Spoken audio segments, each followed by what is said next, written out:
जय श्री गणेश। नमस्कार। मैं आचार्य संजय द्विवेदी। मेरे समस्त प्रबुद्ध दर्शकों का मेरे चैनल पर हार्दिक स्वागत है। प्रिय दर्शकों, आज मैं युवराज बुध के राशि परिवर्तन प्रभाव को लेकर आपके सम्मुख उपस्थित हूं। युवराज बुध 6 जून को अपनी राशि का परिवर्तन करेंगे तथा स्वयं की राशि मिथुन राशि में प्रवेश करेंगे। अब ये वैसे भी एक अत्यंत सकारात्मक परिवर्तन है, क्योंकि जब भी कोई ग्रह स्वराशि में जाता है, मित्र राशि में जाता है, उच्च राशि में जाता है तो महाबलवान हो जाता है। बुध जब ये राशि परिवर्तन करके मिथुन राशि में प्रवेश करेंगे तो महाबलवान होंगे। साथ ही साथ यहाँ पर एक महाबलवान पंच महापुरुष राजयोग का निर्माण होगा, जिसे भद्र योग कहते हैं। प्रिय दर्शकों, भद्र योग एक पंच महापुरुष महाराजयोग है, जिसके द्वारा व्यक्ति अपने जीवन में सर्वश्रेष्ठ सफलता की प्राप्ति करता है। अपने ज्ञान से, अपनी शिक्षा से, अपने बुद्धि बल से, अपने वाणी के बल पर, अपने चतुरता के बल पर, अपने शार्पनेस के बल पर, अपनी गणनाओं के बल पर, अपने एनालिटिकल एबिलिटीज के बल पर, अपने तर्क शक्ति के बल पर, बोलने की क्षमता के बल पर, लेखन शक्ति के बल पर, कला क्षेत्र के ज्ञान से महालाभ सर्वश्रेष्ठ सफलता की प्राप्ति करता है। अब यहाँ पर यदि हम अवलोकन करें तो जब बुध का ये परिवर्तन होगा, वहाँ पर पहले से गुरुदेव बृहस्पति का गोचर चल रहा है। इस प्रकार से गुरुदेव बृहस्पति और बुध का एक महायोग बन जाएगा, क्योंकि गुरु और बुध का विशेष संबंध है। मिथुन राशि के स्वामी जो हैं बुध, उनकी दोनों राशियों के लिए गुरु 2 केंद्र के स्वामी हैं। इसी प्रकार से गुरुदेव बृहस्पति की दोनों राशियों के लिए बुध 2 केंद्र के स्वामी होते हैं। विशिष्ट संबंध बनता है। तो जब बुध और गुरु का महासंयोजन बनेगा, कुछ बड़े योग बनेंगे जो समस्त राशि के जातकों को महालाभ देने जा रहे हैं। आज मैं मेष राशि के लिए बुध के इस राशि परिवर्तन का, भद्र योग का, गुरु के साथ महायोग का किस प्रकार का लाभ आपको प्राप्त होने वाला है, किन किन भावों में प्रबलता आएगी, इस समय का आप कैसे उपयोग कर पाएंगे, समस्याओं का कैसे निस्तारण कर पाएंगे, संपूर्ण विश्लेषण मैं पूर्ण तर्क के साथ करने जा रहा हूं। कहीं पर कुछ समस्या है तो उसका क्या निराकरण है, उसका क्या उपाय है, वो भी मैं बताने वाला हूं। मेष राशि के लिए यदि हम अवलोकन करें तो बुध और मंगल का मित्रवत संबंध नहीं है, परंतु जब स्थितियां ऐसी होती हैं, ग्रहों का ऐसा परिवर्तन होता है, तो वहां पर अनुकूलता अवश्य प्राप्त होती है। मेष राशि के लिए बुध आपके पराक्रमेश हैं तथा षष्ठम भाव के स्वामी हैं। अब जो जिस ग्रह का जो कार्यकत्व है, वो जिस भाव का स्वामी, उसका फल तो उसको देना ही है, चाहे वो ग्रह उससे मित्रवत हो या मित्रवत ना हो। अब यहाँ पर गुरु जब तक अकेले थे तो मेष राशि के लिए ये परिवर्तन तृतीय भाव में है, पराक्रम के भाव में है, जहाँ पर पराक्रमेश बुध हैं तथा यहाँ पर गुरु भी हैं जो भाग्य के स्वामी। तो यहाँ पर विशिष्ट संबंध बन गया। भाग्येश का पराक्रमेश के साथ महायोग बनेगा, यहाँ पर भद्र योग बनेगा, यहाँ पर कुशाग्र योग बनेगा, जो निश्चित रूप से मेष राशि के लिए विशेष लाभ देने वाला है। सर्वप्रथम तो यहाँ पर आपके बुद्धि बल अत्यंत श्रेष्ठ रहेगा। शिक्षा ज्ञान की प्रबलता कई गुना बढ़ जाएगी।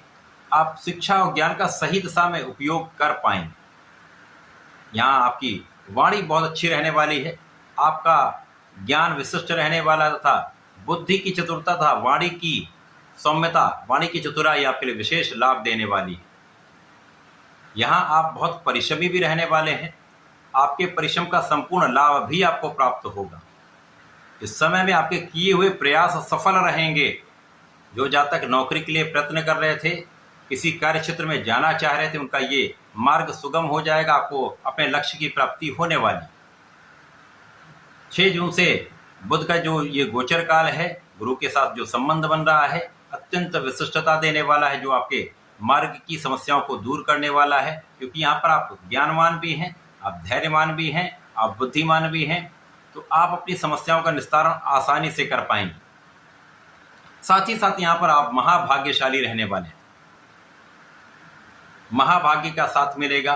और जब ये बुध का परिवर्तन होगा, उसके अगले ही दिन मंगल भी अपनी नीच राशि से मित्र की राशि में पहुंच जाएंगे, जिससे इस गोचर का संपूर्ण लाभ आप ले पाएंगे। शिक्षा प्रतियोगिता में संपूर्ण सफलता आपको मिलेगी। जो जातक पढ़ाई कर रहे हैं, प्रतियोगिता में भाग ले रहे हैं, वो सफल अवश्य होंगे, परिणाम बहुत अच्छा आएगा।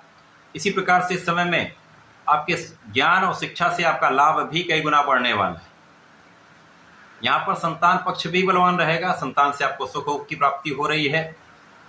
इस समय आप बहुत धर्मज्ञ रहेंगे, धर्म के मार्ग पर चलेंगे तथा इस समय आपके लाभ की मात्रा पहले से कहीं अधिक हो जाएगी।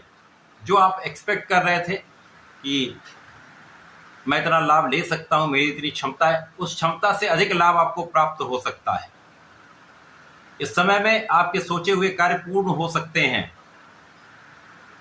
इस समय आपके किए हुए प्रयासों में सफलता की प्राप्ति होने वाली है। कार्य क्षेत्र में जो अवरोध थे वो दूर होंगे, क्योंकि यहाँ पर मानसिक स्तर बहुत अच्छा है, आपका स्वास्थ्य भी बहुत अच्छा है, जिसके कारण आप अपने क्षेत्र में संपूर्ण प्रयास करके सफल रहने वाले हैं। एक बड़ा लाभ आप लेने जा रहे हैं, एक अच्छे पद की प्राप्ति कर सकते हैं, प्रोफेशन में नए अवसर मिल सकते हैं, कला क्षेत्र में बड़े बड़े अवसर आपको मिल सकते हैं, नए कॉन्ट्रैक्ट की प्राप्ति हो सकती है, व्यापार का निश्चित रूप से विस्तार होगा, क्योंकि बुध व्यापार के कारक हैं तथा इस जगत में कोई भी ऐसा क्षेत्र नहीं जो बुध के कार्यकत्व में ना आता हो। तो समस्त कार्य क्षेत्रों में उन्नति का योग 100% बना रहा। इस समय में जो जातक व्यापारिक विस्तार के लिए ऋण लेने का प्रयास कर रहे थे, उनको आसानी से ये प्राप्त हो जाएगा। इसी प्रकार से जो जातक ऋण चुकाने का प्रयास कर रहे थे, अब आपकी धन की स्थिति अच्छी रहने वाली, जिसके कारण आप इसको ऋण चुका पाए। इस समय में स्वास्थ्य समस्याएं कम होंगी, आपके अवरोध कम होंगे, तो आप अपने कार्य क्षेत्र में अपने लक्ष्य की ओर निरंतर आगे बढ़ते रहेंगे। समस्याओं का निस्तारण करके आप लक्ष्य की प्राप्ति अवश्य करेंगे। इस समय में भाई बहनों का सहयोग मिलता है, विशेष रूप से बहन का सहयोग आपको प्राप्त होता है तथा इस समय में आपके जीवन साथी के साथ एक अच्छा सामंजस्य आपको प्राप्त होगा। जीवन साथी के साथ प्रेम में वृद्धि होगी, साझेदारी में एक अच्छा लाभ आप ले पाएंगे। इसके साथ ही साथ इस समय में जिन जातकों का विवाह नहीं हो पा रहा था, किसी कारणवश समस्याएं आ रही थी, अवरोध आ रहे थे, अब ये अवरोध दूर हो जाएंगे, आपके विवाह का योग बन जाए। इस पूरे समय में आपको नियमित रूप से भगवान गणपति की आराधना करनी चाहिए। संकटनाशन गणेश स्तोत्रम का पाठ यदि कर लेंगे तो विशेष लाभ मिलेंगे। साथ ही साथ आपको नियमित रूप से भगवान शंकर मोचन की शरण में रहकर ओम महाम हनुमते नमः 27 बार जप अवश्य करना चाहिए। यदि आप ऐसा करते रहते हैं तो समस्याएं भी दूर होंगी, आपके लक्ष्य की प्राप्ति आपको अवश्य होगी। तो ऐसा करके इसका लाभ लें। धन्यवाद, नमस्कार।